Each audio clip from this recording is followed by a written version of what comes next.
Hi there, I'm Tim, and this is my time. I'm glad you joined me today as you face into your week and get ready to get started. As we have committed ourselves to pray to the Lord and work ourselves through the Lord's Prayer, I want to look at the second part of the Lord's Prayer. Last week we talked about our Father. Sometimes the New Testament uses the Greek word Abba, which means Daddy. Daddy always has us in his BlackBerry or his cell phone, his iPhone, waiting for us to call so that he can hear exactly what's going on in our lives. But the next phrase kind of balances that out a little bit. Our Father, which art or who art in heaven. And I've chosen to talk with you this week apart from the chair to give you a couple of reminders. When I read that phrase and when you study it, it talks about God, our Heavenly Father, being up there in heaven. It reminds me of two things. The first one, of course, is an encouragement that He's always with me. Just because the chair seems empty doesn't mean the room is empty. I mean, I'm proving that this morning. You can't see me. You don't know what I'm wearing. You don't know how my hair looks, but you hear me, and I'm here, and I'm just as here, or present, as I was last week when I was looking into the camera. Always remember that. When we were children, you'll recall they used to tell us, you need to act, boys and girls, and behave as if God is with you all the time. Well, guess what?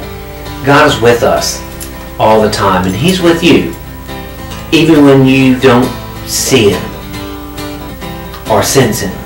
His presence is real, and He's here. Second reminder I think our Father who art in heaven gives us is a sort of a solemn reminder.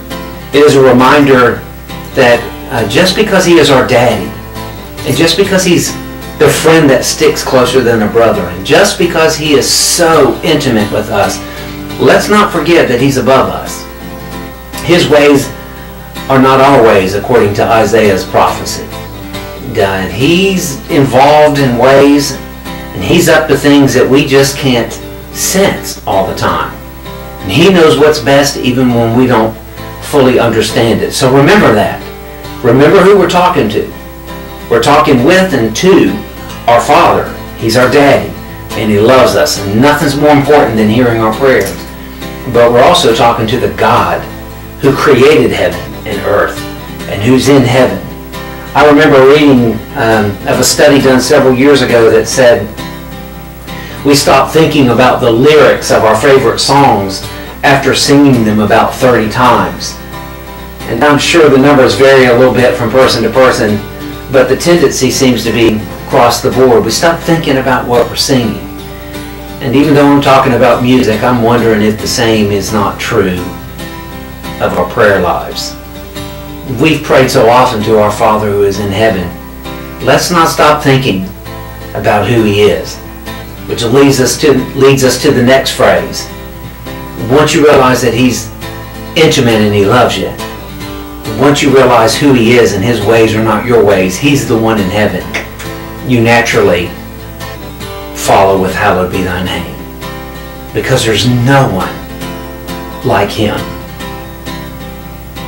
And so as you go into your week, and as you prepare to pray this afternoon at 4:32 or whenever it is you've set aside your time, remember who you're praying to and with. And remember to listen, because He's the God who's in heaven, who longs to just talk with His children. Have a fantastic week. And remember, now that you know what color shirt I have on and what I really look like, remember the day is coming when the God who seems to be mysterious and invisible, when we see Him face to face. Talk with Him this week. Have a great week.